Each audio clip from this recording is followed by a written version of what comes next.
The contents of this show are for educational, informational, and entertainment purposes only. Any information on the show does not create a client-therapist relationship and should not be taken as professional advice. Before making any decisions regarding your healthcare, ask your personal physician or mental health care professional, or call 911 for any emergencies. We are three friends exploring connection, from the coffee shop to the podcast studio. I'm Amy. I'm Anna. I'm Erin.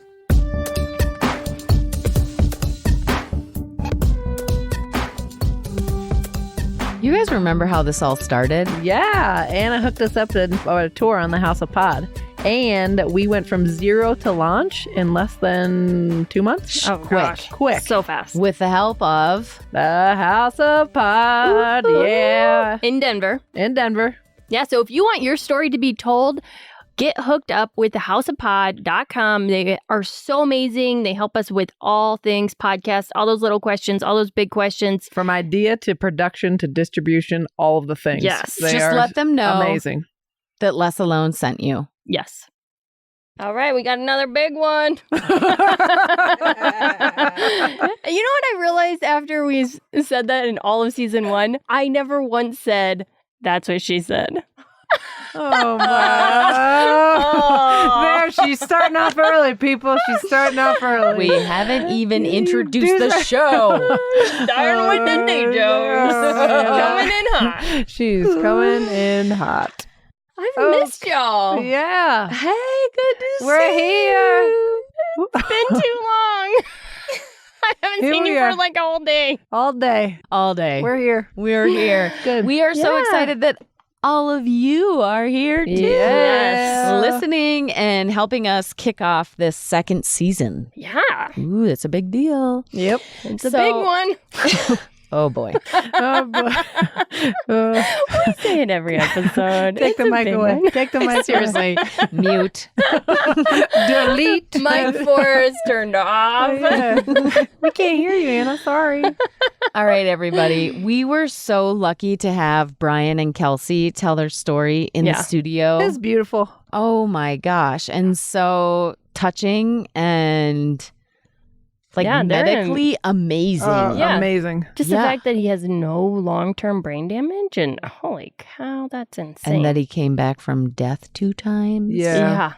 Just the whole thing. The whole thing. I mean, I swear, just watching them, I was like, y'all are so in love. It's so amazing. Just Yeah. like you can just Super tell they're beautiful. like Yeah. Yeah. soul connected. It's Yeah. just like, yeah. it's super beautiful. Yeah. Yeah. We were laughing. We were crying. It was A awesome. range of emotion. It really was awesome. Yeah. So today, what we're going to do on today's episode is we are going to talk about our takeaways from the Brian and Kelsey interview. Yeah. Yep. So this should be good. The connection to life, the connection to death, Yeah. all the things. Connection to people. So there were a couple. I think all the things is always like, what do you say? All the things. That's what you say. We're going to just... That's what I do too. Do you? Yeah. Where you're like, all the things. That definitely covers it. Yeah. Covers Don't know- all the things. Don't know what to say, don't know where it's going to go. All the things. All the things. Amy, take it away. Thank you. Actually, I'm going to redirect here. It's a great From job. all the things. Oh my. So I think at the end of the episode, actually, I know at the end of the episode, I mentioned a few takeaways that I had written down, and they were to sign up for a CPR class, to reach out to people who, to deliberately tell people that I'm grateful for them, grateful for their relationship, or just to like reach out to someone who maybe I haven't for a long time.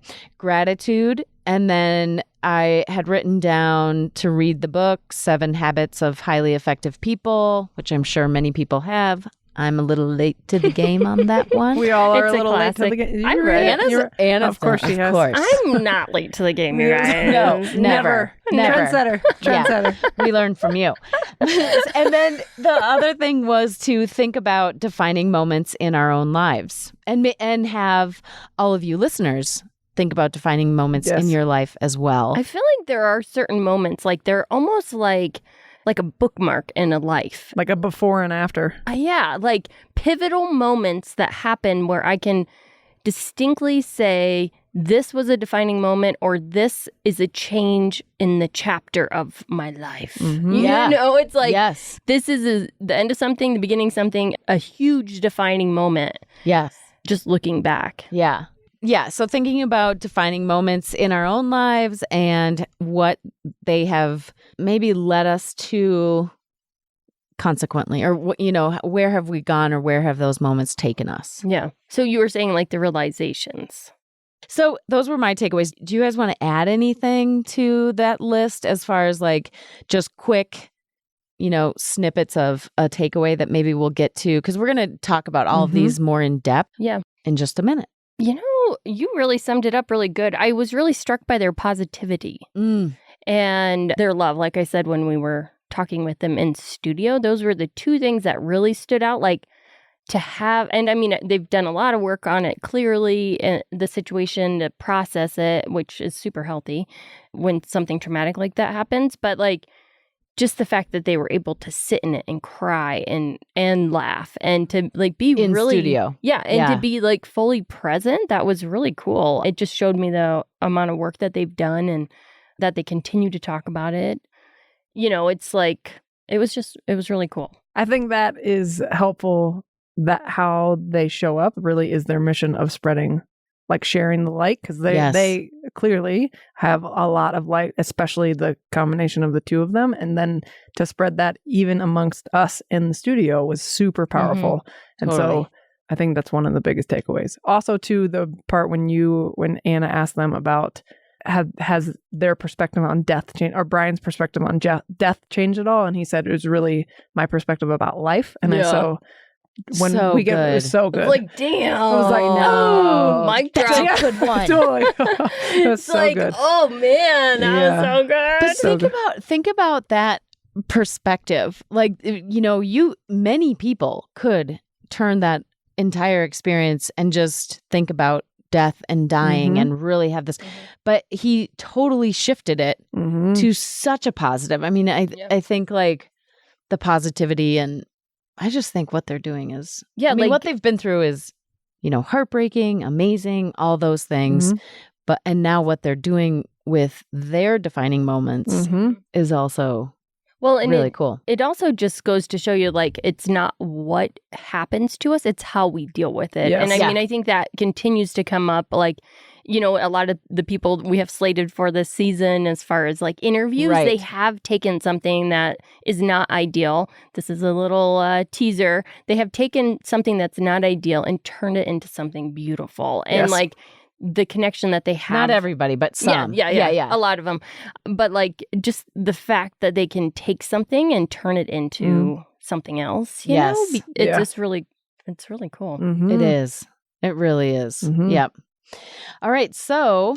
Oh, and I realized I had a question for them that I did not ask. Yeah. I wanted. Well, wait. That actually brings up a great point, because everybody, Brian and Kelsey are going to be available for a question and answer session. We haven't decided on exactly the format, but it will be in our Less Alone podcast group.com on Facebook. And they're going to take questions from all of you. So do you want to talk about your question now, Anna, or do you want to save that? And also, we'll be giving you much more detail about when that's happening and where. Just get into the group and you'll be able notified. To get the notifications dinging you. But yeah, so my question that I was like, oh, I should have totally asked him. I wanted to know what the doctors say, just like practically speaking, like what's his diagnosis now? What are the steps, and like what does the future look like for him? And like their, you know, like we know alightweshare.org is their business and their mission to spread this light and positivity because of this experience. But I'm wondering physically what the doctors say his diagnosis is, or, you know, what things look like going forward. And that would be a great question to ask to him. Yeah. During the. Well, I think partly when he was talking about the mountain biking and he biked. Oh, to like trust your body and stuff. And to do what feels good for you. So I think that was part of it. Yeah. Yeah. Okay. So the question and answer session is going to be awesome. And before we kind of deep dive into all of our takeaways, we do want to read another listener review. Whoop. Yay. So this is from Good Music Moves. Ooh, I like that. Yeah. And the topic, or it starts with saying, makes me want to be a... Oh, it cut that off. Wait. It says it makes me want to be a bee. ...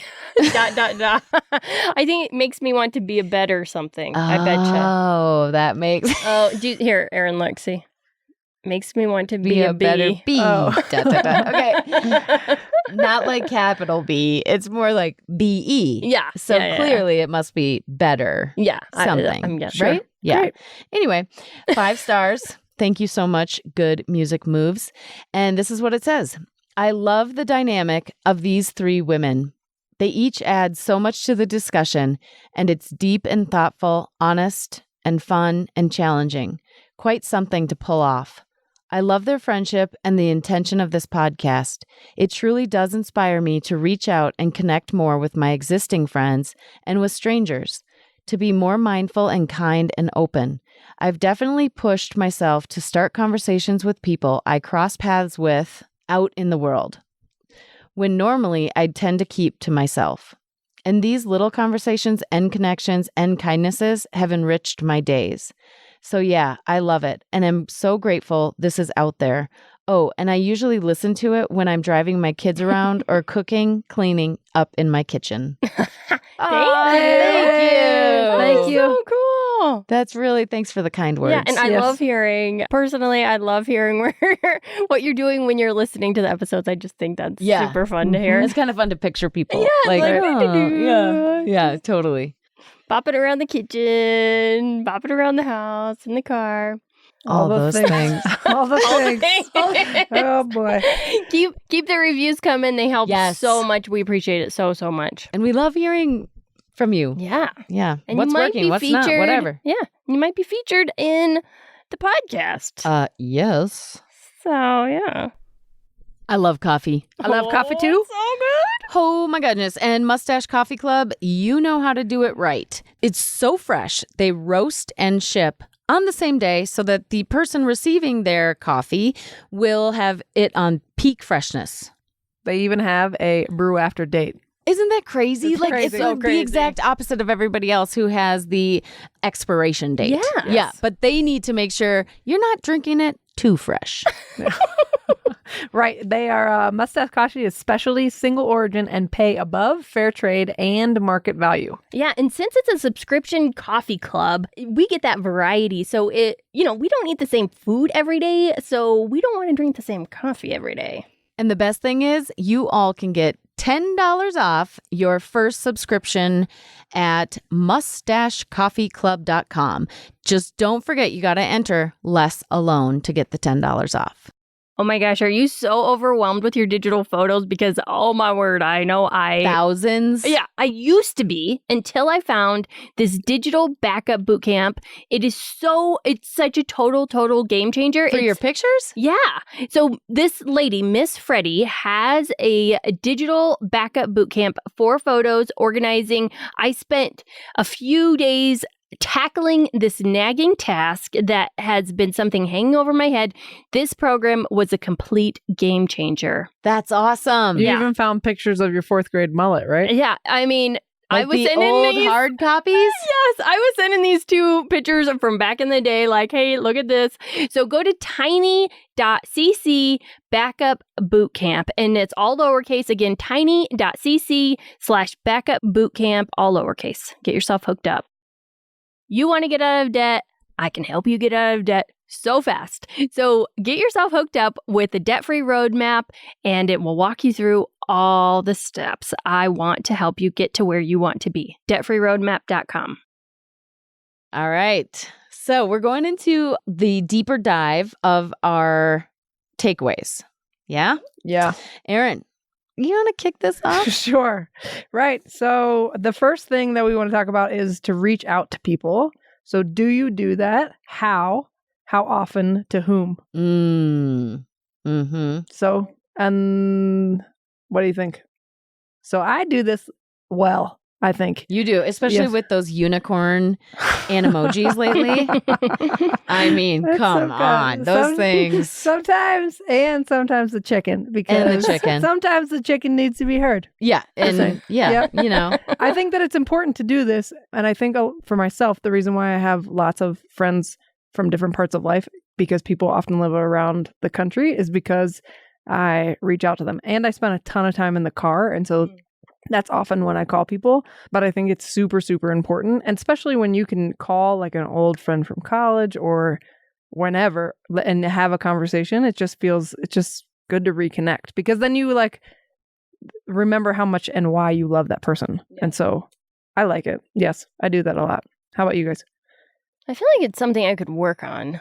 I've definitely been making more of an effort as I've gotten older, to really make sure that people in my life know that they're important to me, and that like just telling them like, hey, how are you doing? And, like, let's catch up and all this stuff, and just like actually making an effort to connect and not just making it about like, let's, I'm just liking your Facebook photos or you're liking your Instagram pictures. It's like more of an effort. And yeah, I had a call with my niece last night, which was like one of the best calls I've ever had with her. And it was just really cool to like connect with her in that way. And it really made me realize how much I miss her. And, it was good. That's really it's cool. something I can work on though. And, I'm doing the best I can. Of course. Yes, exactly. I've had actually a lot of people throughout my life have tuned into the podcast or listened to them and then have reached out after they've listened. Oh, yeah. And it was like, it's so good. It is like, cool. So good. It makes me so happy. Yeah. And so that's been pretty cool to see who is listening and then to reconnect in that way. Yeah. I've had some different friends reach out too, and it's like, oh, yeah. that's so great. And it just makes me like really realize and value how many good people I have in my life. Mm-hmm. So, yeah. Mm-hmm. So. Mm-hmm. I feel like my reach out comes and goes, and I think, to be honest, like there's always, I kind of struggle sometimes with expectation around that. Like, I think I should be reaching out all the time, or like, I mean, as you two know, and probably most people, I'm not big on social media. Like I do my best, but that's not a regular mode of communication for me. I've never thought of it as a mode of communication, even though it clearly is. Yeah. I've never thought of it in that light. How do you think of it? It is a mode of communication. Marketing tool? Yeah, that it, like as like broadcasting. Yeah. But it's interesting because I do always like whenever I talk to people about like, oh, this is how you should go about your social media. It's like act like you're talking to your best friend or your sister, or like talk to the people as a singular person, like a friend or whatever. I think that's actually really interesting, because I think that's part of why I don't always feel comfortable with it. Because to me, it really is like, whoa, I'm about to say this. I am about to broadcast this. Yeah. But really, I intend it only for people who I feel safe with or trust, or, so it feels way too vulnerable to me to like throw it out there. Okay. Or like broadcast it. Yeah. I think. Well, and I also don't share things that I'm not comfortable with everyone knowing. Right. Like it's very carefully selected. Yeah. Which I guess goes back to my reaching out point, because I guess that's actually been something that's really interesting for me to look back on some of my defining moments in my own life and see how those moments have either made me reach out more and be really good at it and like vulnerable and ask for help and, see all these amazing people come help me or come support me. But then other defining moments I've had in my life have really made me retreat and not reach out. And so what do you think the difference is with how you, like if you seek internal or external support? When you have a unicorn in your inbox frequently. Oh, man. You don't really have a choice. Seriously. You do not have a choice with that unicorn. I love that thing. It's so great. That's a good question. I'm not exactly sure, except that I'm going to have to think about that one. Yeah. What do you think, therapist? Yes. Aaron? whether or not Drum roll. Here it comes. whether or not you can handle reaching out for people or you isolate. Yeah, like when there's a defining moment, what, like Amy said, like sometimes in some of these defining moments, she finds herself looking for support outside, and other times she'll like retreat. I What's think that all about? I think it's just listening Different? to what you need. And I think sometimes we need to go inward and not have outside input or stimulation in whatever form that looks like, because we need to just kind of clear our space. And sometimes sometimes we need input because we can feel like we're drowning or it's too much, or we need someone to help us share the load. Or that loneliness factor. Or the loneliness I think, too. factor. Yeah. And I think sometimes when we're in crisis, I think it's sometimes helpful to connect with other people, and sometimes it's helpful to connect into yourself.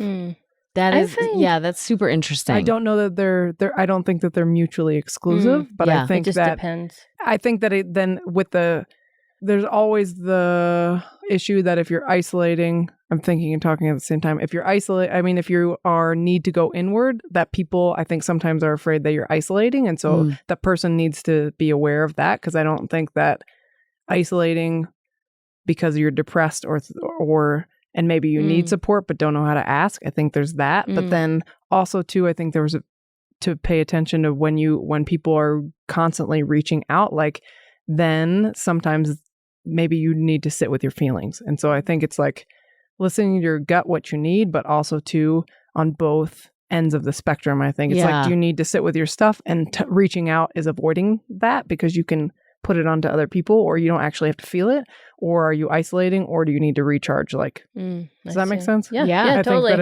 Yeah, and I think for myself, it definitely takes self-awareness. Yeah. I mean, what you're talking about. Yeah. Wow. I notice for myself, I tend to like retreat inwards when I'm trying to make sure I feel solid in something and that I'm like fully grounded in my decision. And also if I don't want to have anyone telling me their opinions on it, I'm just like, I have to get really solid, really clear on my choice and why I'm doing it. And then when I feel rooted in that or strong in that, that's when I'm then ready to like talk about it with a wider range of people, because it's like, I don't want anyone saying like I'm wrong when I might not, or like give you unsolicited advice. Yeah, that is the worst. Yeah. But just like knocking me off of where I'm at in my processing of it, I suppose. Yeah. I think that's why we also need, in this, relating to this, I think we also need those people in our lives that can just hold space for wherever we are. And so you can talk or not talk, but you're not getting, they can give you input, but they don't necessarily need to. But I think like the connection of that, I think helps a lot. Yeah. Yes. Well, and I think about when Kelsey said, she was saying something how her family and Brian's family really showed up.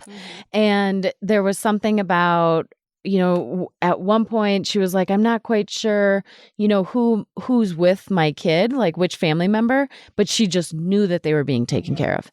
And it's like, I think in those moments, like Brian and Kelsey faced, or maybe some of us have, or whatever, there is something about reaching out and wanting help, and then people wanting to help you. So it's like that reach out can happen and people it's like really a symbiotic, appreciate it. Is that what that is? Like symbiotic Good job, Anna. Nailed it. Is that what that is? Yes. Yeah. I also too think though, like thinking about myself when I have been in crisis, that it's also important to then be able to, like if people are showing up for me when I'm in crisis, and then it's also then important for me to show up when they're in crisis, like that to go both ways, because I think that if we don't do both ways, then like that, I think that helps. You have to show, like if you're receiving, you also have to give at some point. Like it's like the same. And I have learned that over the years. Yeah, like balancing the scales. Yes, yeah. Which I think is good. That's a solid good. relationship. Absolutely. The definition, right? Yes. Like the give and take, you know? It's like... It's interesting because there's a person that I encounter and I was thinking, gosh, I feel so drained, like when I'm around her. What is that all about? Like, why do I feel that? And I realized that every time I'm around this person, she asks me for something that I did not offer. Interesting. And I'm like, wait a minute, you're asking. No. Yeah. It's almost like a dumping and take. Dump and take. Dump and take. And I'm like, that's why I do not want to be around this person. That's, yeah. And so just identifying that and just realizing like, I actually don't have to like everyone. I don't have to be around everyone. Anyway, pretty powerful Yeah, very. to realize that. It's empowering. So reaching out. So since I'm in the phone, I'm in the car a lot. I call people, but then I just imagine like the magic school bus. So I introduced these two, and so when you're talking to people on the phone, and you just want to be done, not because you think anything. Me. I love this. So this is a good life hack. It is. And so It's so good. One of my sisters and I, when we are done talking, and like, okay, well, and you want to get off the phone, or you just don't want to talk anymore, or whatever the thing is, or like, I can't handle whatever we're talking about, I got to go. And then so you say, do you have any more here? Are you done here? Like, then it's great. And so the first time I remember this, but I was driving. Erin is pointing at me right now. To Amy, yes. And then, so we were up leveling the friendship around this time. So we were like talking, and I'm like, do you have anything else to say? No, I don't have anything else to say. And then we hung up, and Amy was like, then you were like, that's all I got. But I called you back because I'm like, she doesn't know the rule. Right. But, yes. Yeah. I'm being clear. I'm hanging up on you right now. Yeah. And then I called back and I was like, oh, you don't know that I do that. Yeah. And so are we okay? Yeah. And I was like, yes, of course we're okay. I love that. Yeah. Great. Yeah. But it's just so great. It's the best. Because it's like, I end up being I realized, and I told Erin and Amy this, that I found myself on the phone many times and just being like, I need to get off the phone. This is not working. Or, like I have these phone calls with people, then they're an hour long, and it's like, like I find myself resenting it. How often does that keep you from reaching out? Well, yeah, very good. Pulling it back into what we started talking. Thanks. Yeah. No, but that happens to me. It's true. It does. It's a deterrent because it's like, do I have an hour? Right. No. Like, okay. Or like, am I going to try to say goodbye, but then it just doesn't ever end? Yeah. Exactly. So those of you that keep the conversation going, maybe it's something to look at, right? Like, that's a good tip. That's a very good tip. Good challenge. And to realize in that when someone says that, it's not because they don't like you. It's not because they don't love you. It's not because like it's not personal. It's nothing. It's just the person like they just want to get the hell off the phone, bro. Yeah. Oh my god. Exactly. Oh, that's a good one, Anna. I wish everyone could have just seen Anna's facial expression on that. I got nothing on that. I agree. I think that's all I got. Bye. Because you know you're going to talk to them sooner. I mean, and it might actually encourage people to talk on the phone more. It totally does. This tip has made me actually She picks up the phone for me. Yeah. I'm like, I know this isn't going to be an hour. No. I know I don't have to have dedicated time. No. Because there is someone that I talk on the phone with that is like, are you doing other things? And I'm like, well, yeah. Yeah. Right. It's my mom. Right. That's why I can say this. I'm like, I'm sorry I cannot sit and just talk to you. Yes. I'm multitasking, but apparently it's very offensive. Oh yeah, mine is very obvious. Like if I'm doing something, I just cannot multitask. Even like if I'm on the phone and I'm doing something else, I get called out on it all the time. This conversation sucks. Right. I'm done. What is happening over there? Exactly. I've never said that to you. No. That's good. I have had to say that to other people that I know are multitasking. Yeah. Okay. So one more point to this reaching out is, so what about when you get no response? We got really thorough. We did get really thorough. Did. Okay. So what about when you get no response, and how do you handle it? So like ghosting? No, like I think reach like out, you reach or out to someone and then they're busy or whatever the thing is. I will say for me, like, I think this has a lot to do with people's attachment style. And so like how people respond. And so I don't need to get into all of that. But like for me, when I reach out to someone and they repeatedly and they do not get back to me, depending on how close we are, like that triggers the shit out of me. And so it drives me like I get real like anxious. And so Do you find yourself being like, where are they? I need them to get back to me. Something is wrong with our relationship. Okay. Not like, I don't think they got in a car accident, but it's like, it triggers something in me. Okay. But I also think, if I know, like I have a friend and I just had a conversation with her and I know that she's not going to call me back like for at least a week. Yeah. And then we talked about that. So this goes back to the direct communication thing. Like we talked about that and I know that. So then then it's fine. Yeah. But so if people talk about that, then for me, when there's no response, but I know that like there will be we're no still response. good. Yeah. Yeah. Then I think that's what happens. Yeah. How about you two? Well, so I have a couple things. I have two things to say about this. I was going through a rough time. I knew somebody who else had gone through something very similar. And she was like, reach out anytime you need anything. And I did I would like no response. Reached out on text, no text response.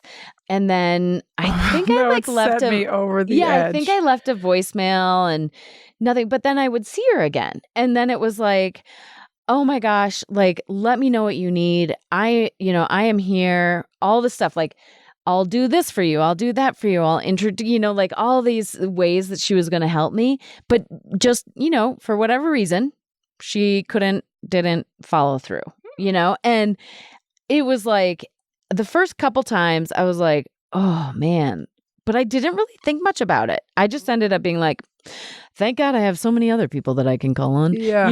Really grateful because I realized very quickly, like, I can't count on this person. And that's a big deal, especially when you're going through your own crisis or hard time or whatever it is, that like, don't just throw out those help things to the wind or to like kind of these randoms. And she was a little bit of a random. I mean, not entirely though, but I learned quick, like who I can count on. Yes. And that's a big deal.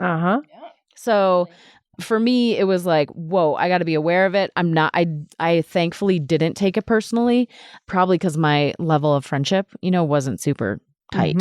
But then my second thing I was going to bring up is my brother, who I'm super close to. And, he's like, I don't know, I talk to him daily, but, there was a couple days where I didn't talk to him and I just freaked out. And I was like, oh, yeah.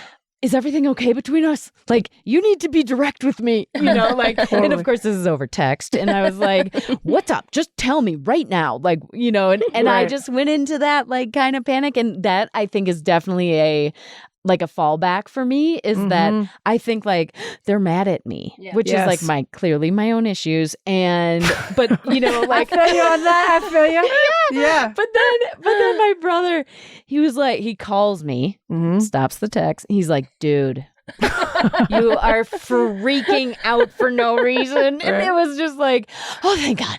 But, and then he was able to reassure me. He was like, I will tell you if I ever have an issue, I will tell you. You have to trust that. And it was just like, good. Oh, thank God. And thanks for saying that. Yeah. Thank you. Yes. And like, that's very cool to like stop the cycle. I think so much misinterpretation happens via text and messages and emails. And then stories that you tell yourself in your head because of lack of communication. Oh, yeah. And it's like, freaking hop on the damn phone and clear this shit up. Right. You're good at Aaron. You are good at that. Yeah, you are good at that. And Anna, I mean, I think the three of us, with Rupture and Repair, learning about that. Thank you, therapist. And just like, skill. Yeah, I think the three of us are really dedicated to direct communication with each other and super hyper aware. And we know we can do that. Yeah. And we all have done a lot of work on ourselves. Yeah. So we're like, hey. But also we're so damn healthy. Oh my God. Oh boy. The healthiest three people on the planet. Did you guys know Don't listen to her. Don't listen. Don't listen to her. And I am shaking my head blowing smoke out of her ass in the studio right now. God. Blowing smoke out of your ass in the studio as we speak. I always feel funny about like giving like advice because it's like, holy shit. Like, who are we to give advice? I mean, you are a therapist. You can clearly give advice. That's not my job. Okay, you're very good at Yeah. You know what I mean? I get it. Yeah. But like, I think we're not giving advice. I think we're just giving our experience. But it's just so funny because it's like, Actually- every time I'm like, we've done so much work on ourselves. Well, that is true. So and healthy. it doesn't make us an authority. It's like a humble yes. brag. No. No, You know what like- it means? It means we've discovered how much more work there is to Yeah, do. that's true. Well, and That it's like is it's a process. truthful statement. Yeah, it's such a process. And it's like, all we're doing is saying like, hey, this shit worked for us. Maybe this shit can work for you too. Yeah. Done. So Wait, we're hold on. I'm going to okay. go back to that one more thing about the reaching out and Good. that people, I had a thing for the no. and people saying the like, if you haven't seen someone in a long time and you see them and it's great to see them, but you're like, hey, we should get coffee or go to lunch. But you don't mean that, then don't say that. So I don't say that anymore. that's I'm good. happy Me to see neither. the person, but don't say that. Yeah. Because it's like, It's empty. But then It's all of a empty. sudden you're like, crap, now we got to freaking get together. Yeah, then who wants that? and you don't need this. No, if you really want to get together with the person, then say that and then make an effort, but don't just throw out like, that drives me bonkers. Yeah. Yeah. Well, and then it's like a thing on the to-do list. Yes. So like, okay, so this is a great segue into my situation. Let's talk about me. That's good. Go ahead. Sorry, Erin. Oh, boy. Oh, damn. What am I doing All right, today? you're doing great. Okay, so Aniform. It's aniform. Oh, She's my going to word. start blaming it on the heat in about 2 seconds. well, is it hot in here? I do that. I get a little loopy when I get Bring it hot, back, she ladies. says. Bring it A back. little loopy. Something about the Holy heat. shit. Okay, so I have done this recently, and I've been in the situation where I've been like on the receiving or giving end of like, we should totally get together. Let's get coffee. Let's get together. Let's connect. Let's do this. And I have been in a place recently. So when I made those plans, when I made that offer, right, to these two people in particular, I was in a place where I was willing and wanting to do that. Since I've made that statement to them, things have changed, and I no longer have the mental and emotional capacity to take that on. And I've been really struggling with how to honor that boundary that I know I need in myself without hurting their feelings. So Amy just so happens to be very good at, and Erin, of course, at like wording things. So I was like, I need help on crafting this message. And it was something to the effect of, you know, like, I really want to hang out with you. I'm not at the place to. I love you. I love you. What Yeah. did you tell me to say? I didn't write it yet. I was just thinking like, Let me write it You down know, now. What is happening? like front load it with positivity and Yeah. how much you appreciate that person and how much you really do care for them. But you just, I mean, I think it's like just be honest and Yeah. direct, right? In a very and then loving the way. other Loving part way. of it is that I didn't want to get into the details Right. of what was going on. Yeah. So it was Right. like, how do I have a boundary about this while respecting your own respecting space Yeah. them and and your own Yes. space. yeah. Yeah. Yeah. So anyway, Amy helped Yeah. me with that. And so I think being on either side of that is really good. Erin's totally being left hanging with sorry. the fist bump. Fist bump. Yeah. So Okay, reaching out. we were really thorough I on am that. really sorry though. I do You have don't to have to add be one more thorough. thing. Okay. Yeah, Okay, yeah. You don't have to be thorough. Thank Sorry. you. Thank Sorry, you, Anna. not sorry. Go. Exactly. Hashtag.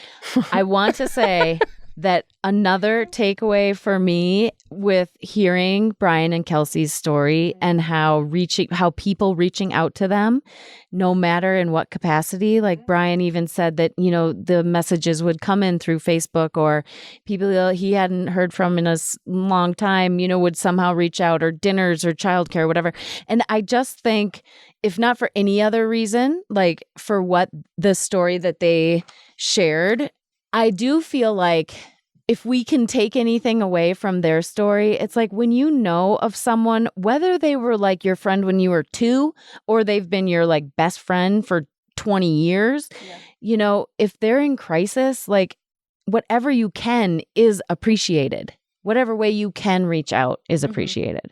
I want to modify one more thing. So when there's no response, and if someone is in crisis Good point. and you reaching out, it's just, and they can't respond or whatever, like then to respect that. Yeah. And that Yes. they it's not that you're not appreciative. And I'd like to Yes. modify the fact that when I don't get a response, it is very much my own stuff. Yeah. And so to trust that people Totally. are doing the best that they can, and that it's not personal. It's not personal. And so I'm just saying that's when my own stuff gets triggered. And so when you're saying that, it is super important to do that. And then that's not where I'm getting my tank filled up. My tank needs to be filled up somewhere. So that stuff doesn't bother me as much. Yes. That's a really good point. There's another thing. Gosh, we have a lot on. We have a lot. This is the only point We're going to be like really thorough on this. This is a thorough. Well, so I'm going through a tricky situation too right now. And like, I've gotten texts like and I've done this in the past. So this is why I feel like I can call it out, is that I've gotten texts that say, "How are you doing?" Oh, it's a big question. It's so big. It's way too big to answer in text. And it's just like, I'm totally guilty of doing that on the, asking side. But just, what was the one tip you had, Erin? This is so great, because my friend was not great for her crisis, but she was going through a really difficult time, and she was reflecting on like people reaching out, and as we were having this conversation, and so she was talking about that she got a text from someone in like the thick of all the things that says, "What sucks today?" And I was like, "That's awesome. Genius! Yeah, that's awesome. That's genius." And so I was like, I don't know that I've sent that text yet, but I'm like, I need to use that at some point. It's so good because it narrows it down, because it's like, when it's like, "How are you doing today?" That is not a text. I think it invites someone to be authentic. It's like, stop with the crap, like no one has sucks today. Yes, like no one has to pretend that everything is great all the time. Like, answer the text honestly. And I think with sending an email that says what sucks, or a text that says what sucks today, it's like right away the invitation is open. Totally. Be real. It's like, I can totally show up as what is happening. If something is sucky and shitty, then I can have that. Yes. And something else I've experienced going through this tricky time is this idea of toxic positivity. Have we talked about this on this podcast? No, but I think I'm going to like this, because it drives, so it's this idea of always being like in the work that I do with helping people get out of debt, like there's a lot of like encouragement and cheering people on, and like that's part of it, because getting out of debt is very hard to do, and there's a lot of isolation and shame. But there's something that I've had to personally work on and made a point of, is not throwing positivity at people when they're at a bad place. Because it's it shuts down vulnerability in a second. It's like everything's okay, and like, shuts the other person down. Yes. So it's like, wait a minute, this is not okay for this person at this moment. So it's been something that I've had to work on, and I've noticed it's coming up from the opposite side with people giving it to me. And it's like, dude, I just want to fucking be fucking mad right now. Yes. Like, let me be mad. And there's something to being optimistic, to having an optimistic outlook. But I think it's shutting down the vulnerability. But it's the toxic positivity that's the problem. Yes. And not giving space for like that, like the downside or the humanity. Yeah, exactly. Being a human, an like, emotional human. Sadness is part of life, and being fucking angry is okay. And it's like validating those experiences is so powerful. To be like with my people who are getting out of debt, to say like, dude, this is a fucking shitty situation, but you are in this. Like, fucking cry right now. That's okay. Yeah. It's okay terrible. to have feelings about it. That shit drives me bonkers. And then when you're ready, I bet. When you're ready, then I'll cheer you on. Yes. But it's okay to sit in it too for a fucking minute. Yeah. Absolutely. Amen, sisters. I was listening to some podcast. I might have talked about this before, but Rich Roll was talking about how they refer to people that are like Rich Roll. If you ever want to come and we'll come to our podcast, please. He's a podcaster. But he was talking about I know. I mean, I'm telling the audience. The super dupers of the world. Because I didn't know about him until these two.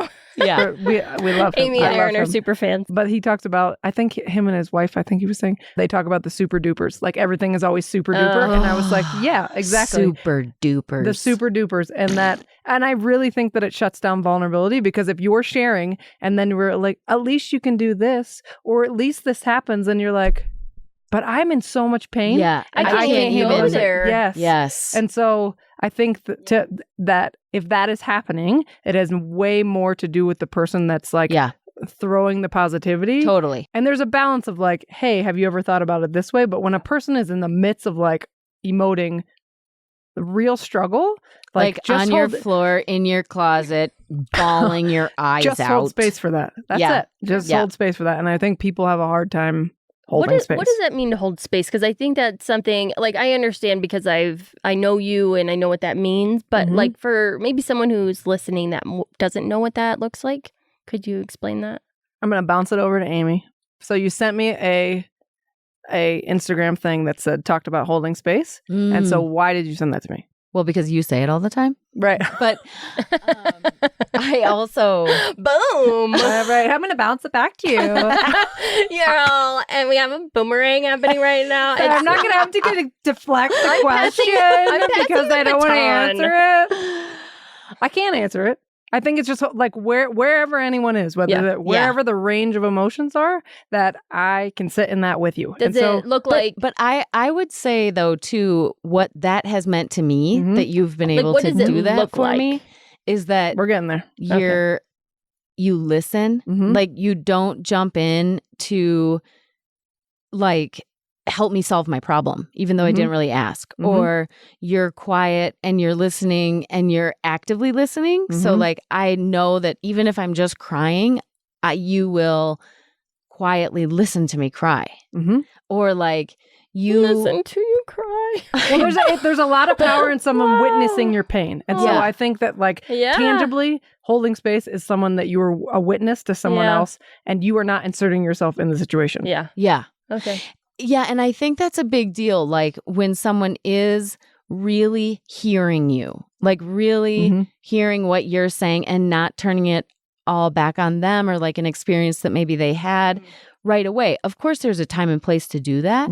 But when I just feel like, you two hold space for me when, even what you're doing right now, you're both looking at me, you're both quiet, and I can just talk my head off. It's like a feeling, I think, for the person that is talking, and you correct me if I'm wrong, but it feels like we're not rushing you through whatever you need to say. That's it. Yeah. And so I think that's like, we're sitting in it. Or you're not thinking right now what you're going to respond to me saying. Like you're not thinking about your response. It almost seems like an energetic thing of like the rushing, I think, is a really good way to put it. And like when you're in a conversation with someone and you're like, oh my gosh, they're just like popping things off. They just got stuff to say. It's like, we're just being quiet. And I think it's honestly, to me, holding space is being fucking quiet. I'm just dropping the F-bombs today. You are. You've got it this one. Yeah. Sorry, y'all. I passed the baton to you. Yeah. But I think energetically, I was going to talk about I think the energy just drops. And so in the conversation, and it's just like, it feels like something is holding the conversation. Yes. Yeah. Well, we really thank you, Brian and Kelsey, for that topic. Really thorough on that one. And gosh, we have a few other things. Yes, right. Yeah, we do. We'll see where we are here. So we're going to move on to gratitude, and maybe this one will go a little quicker. Yeah, I think so. I think it's great. We've got a few questions under this takeaway. So, how does gratitude play a role in your life or in your life, Anna? And how do you actively practice gratitude? Does gratitude ever get annoying? So those are kind of our big, broad subjects. So I think it can get totally annoying. It's that toxic positivity where it's like, agreed. Like, I'm just not at a place to do this right now. Like, when I'm in a good place, it is something that has completely shifted. Having gratitude and being grateful for what I currently have, it completely shifts me always looking outside myself for something more. And so like I got into the habit, like again, we talk about when we're in a good place. When I'm in a good place, that looks like when I go to sleep at night, I repeat to myself 10 things I'm grateful for. Sometimes it's the exact same thing every single night. Sometimes I do 12. Sometimes I really struggled to get to 10. But it's just always trying to remind myself of the things that I'm grateful for, and that keeps me from looking outside myself for something else. And it helps me just frame things as like, gosh, I really do have a lot to be grateful for, even if this other stuff is sucking ass right now, And wait, time out. So you linked annoying and that together, but that doesn't sound like the annoying part of the gratitude. And so what was the annoying part of it? It can just be like, positivity. like the toxic, all right. Let's be so grateful. It's like, well, people throw it around. Yeah, it's like, it's a big buzzword. If you're not in the state of mind to be grateful, don't pretend like you are. That's okay. That's the annoying part when it's in that toxic great gratitude part. Yeah. And so it's like when I'm in a good place, Mhm. Yeah. when I'm able to say, okay, I've had my sad emotions, whatever. I've sat in that. I've Mhm. cried. I'm angry, whatever.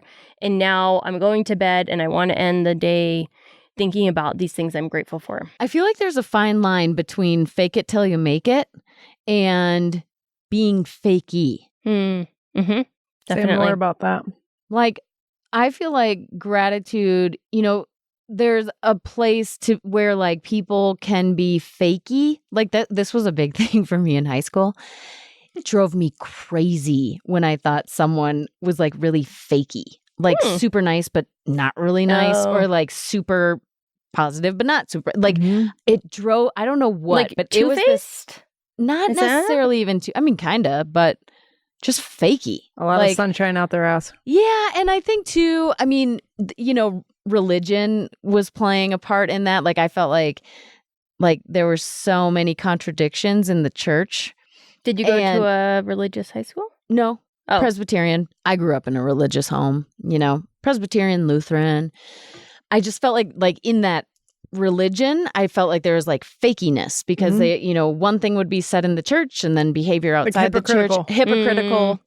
Yeah, hypocritical, fakey. But anyway, but I then also think as I've gotten older and as I've taken risks to do new things, or as I have felt like crap and really needed to like show up, even though I felt like crap, Mhm. there was value in fake it till I make it. Mm. So it's like, It's got a time and place. it does have a time and place. And I guess for gratitude specifically, for me, like I could see people like being grateful all the time. And then it's like, I guess it is. I think it lines- goes back to feeling what you need to feel. And so like Yes. you can be grateful and also, and as Yeah. you talked in previous episodes, like, and feel like really hard emotions. You Yeah. can do both those things at the same time. Yeah. Like that's true. I think that you can hold space for yourself to have the same experience. So you can you can be struggling with something and be like grateful for whatever it is that's coming Mhm. into your life. Like Yeah. Mhm. or whatever, you're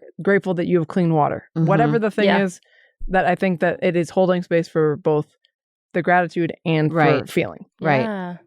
Yeah. And I do want to tell you something really cool that I've started doing in the last, I guess it's been last month about gratitude. There's 2 women that I do this with on a daily basis, and we send each other, so we're on a group text, at least 3 to 5 things, sometimes more, that we're grateful for. oh, And specifically, if there are hard things in our life or shit things going on, you take that thing and you say, I am grateful for blank, this crap thing, because it's showing me this. And so it's automatically flipping these really challenging times or moments or, things that people are doing to me or to other people or whatever. And it's flipping it. And it's Mhm. like, whoa, I'm grateful for that because it's teaching me how to Mhm. use my voice That or, is a like beautiful all the practice. That's Yes. cool. It's Mhm. super powerful. So I think that gratitude is that's like when I am at my worst times mhm. and I can have grateful, that's the thing that's pulled me along. When I can Yeah. like actually in my body feel like Yeah. what in the like similar to what you're saying, Yeah. that has done me wonders. Yeah. And it's amazing how, I mean, some days I do it right away in the morning. Some days I'm, typing my gratitude things, at midnight or whatever. But there's something about it, like on some of my mornings where it's just been like, whoa, so hard to get out of bed.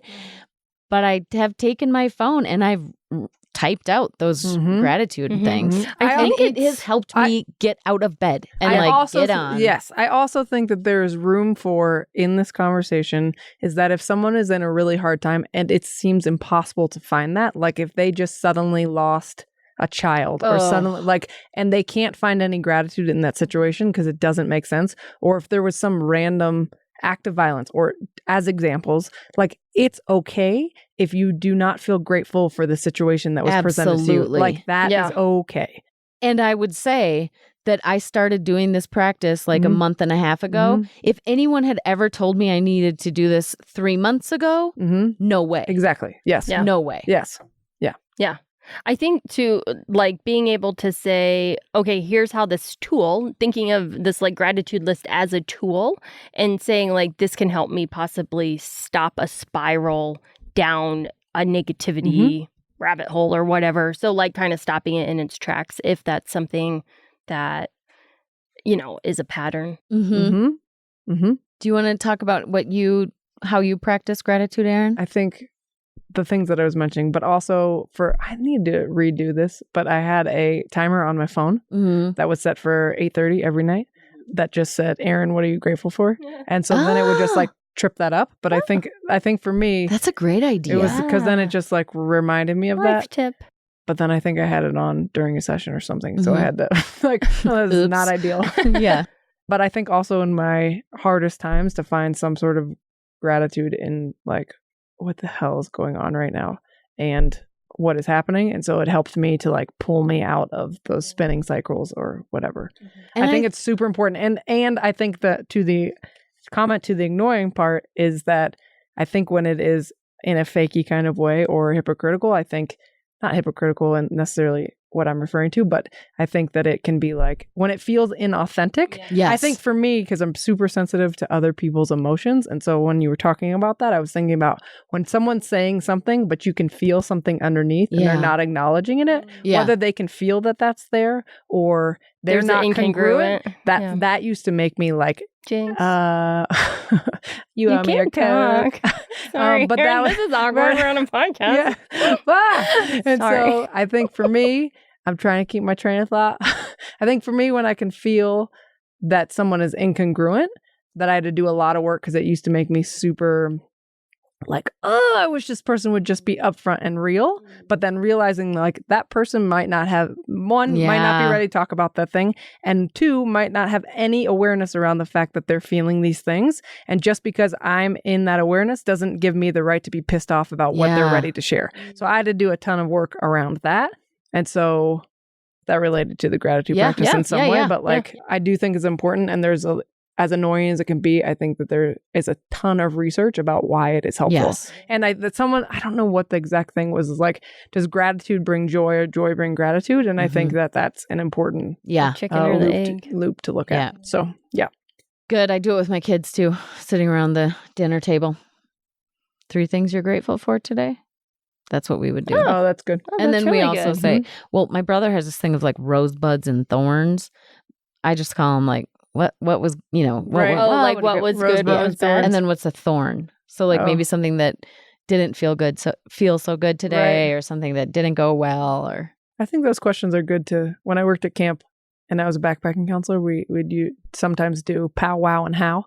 Wow, and how, like a pow, like a good part. Wow, like what are you awed at? And then like how was whatever. Interesting. Yeah, all those things are good. Got it.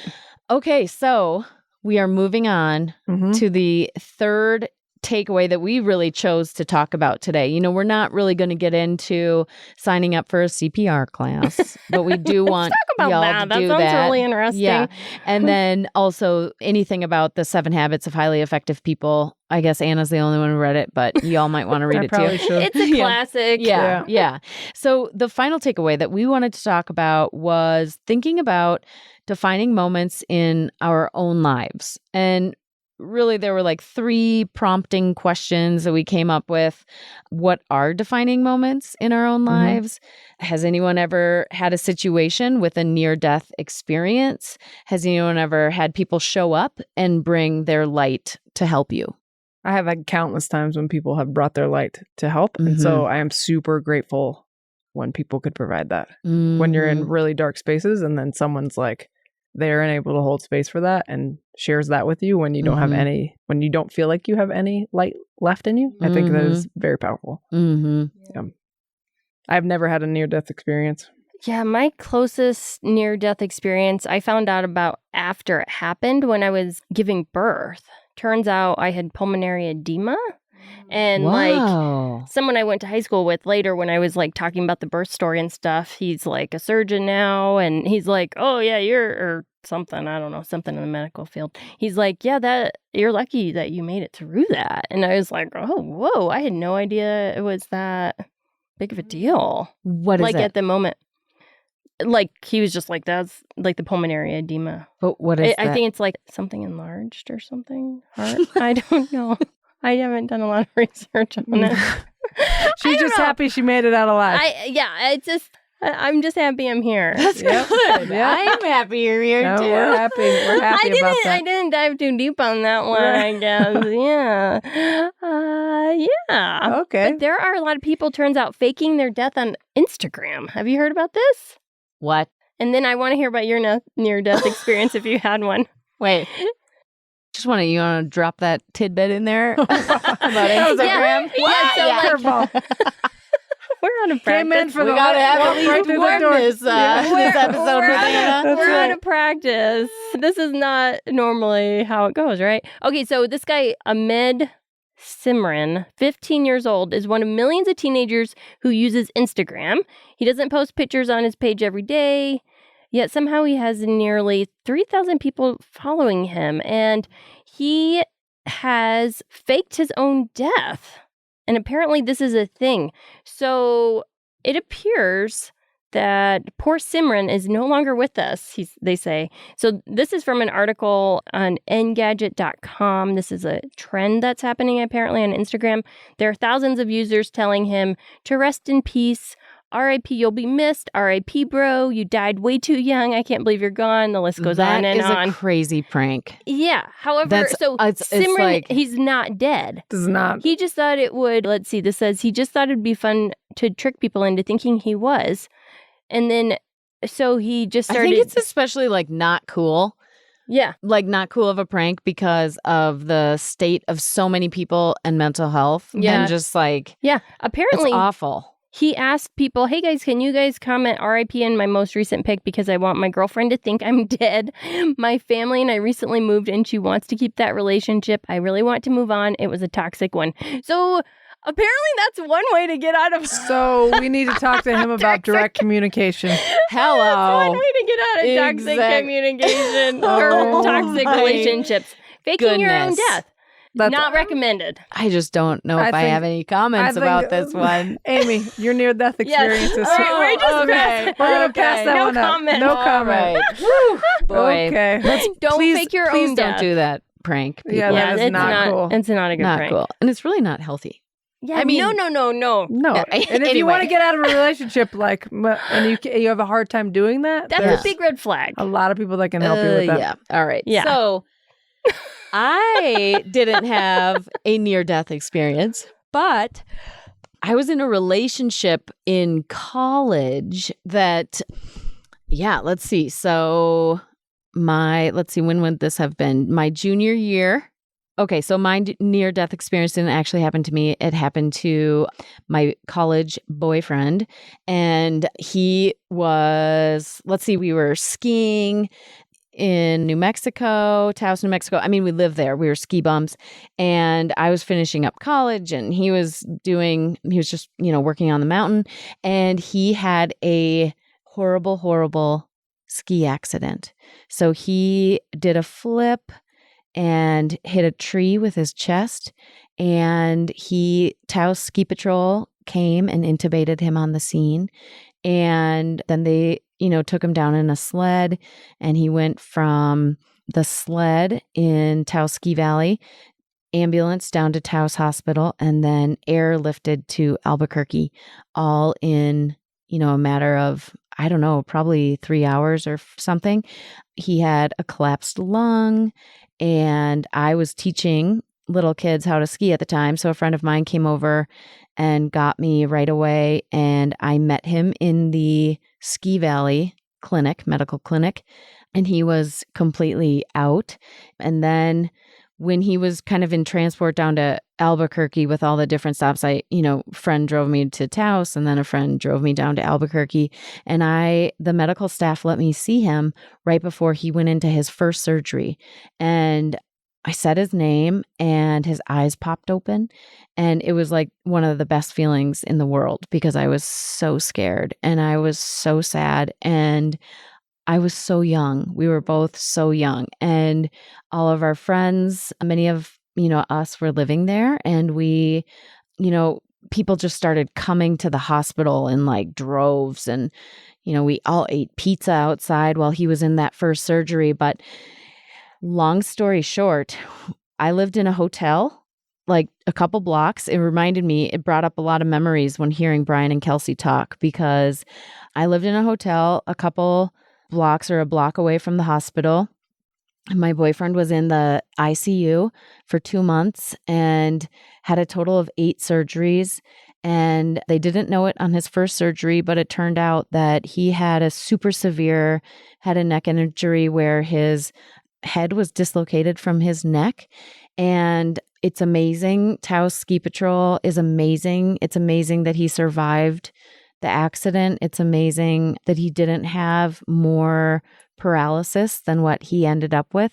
He is, we talk almost once a year on our birthdays, but he's just an incredible guy, and he made it through this whole experience. And, I was with him, and so were his parents and his brother, and we just rotated, shifts in the hospital. And, I don't know if it was someone in my family or something, but set up this whole like communication hub.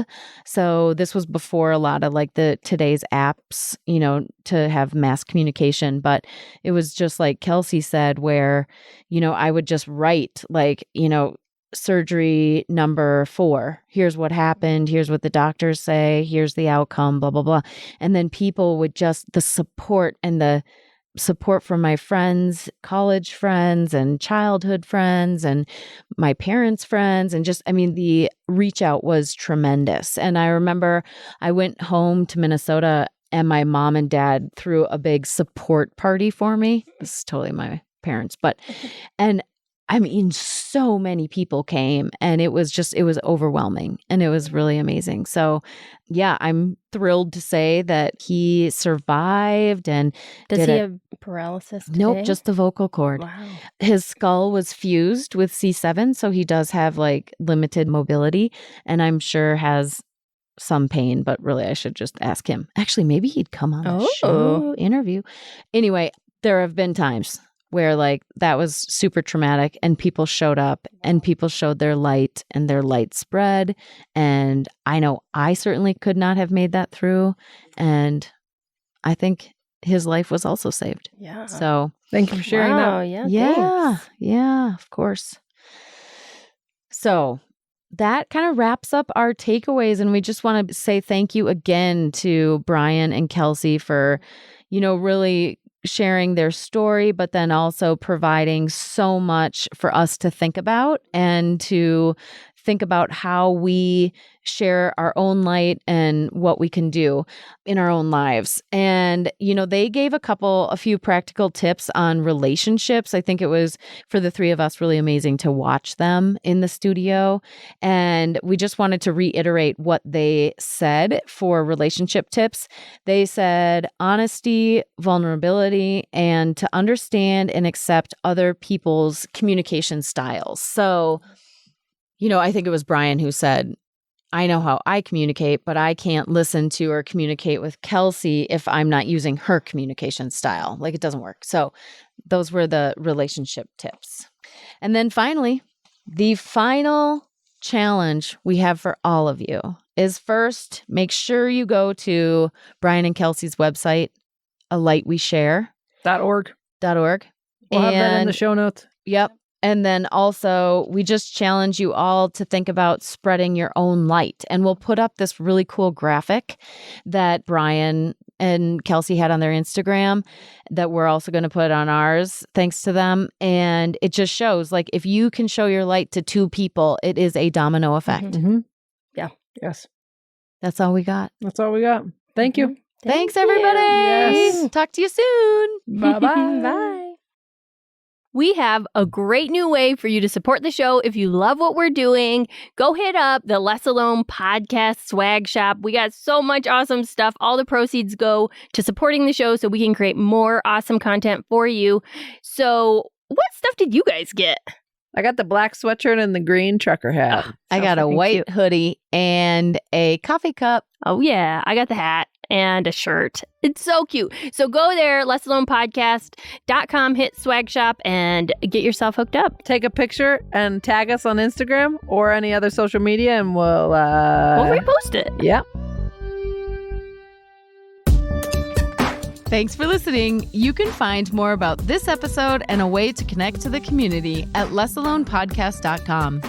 And if you like us, don't forget to subscribe and be sure to leave a review.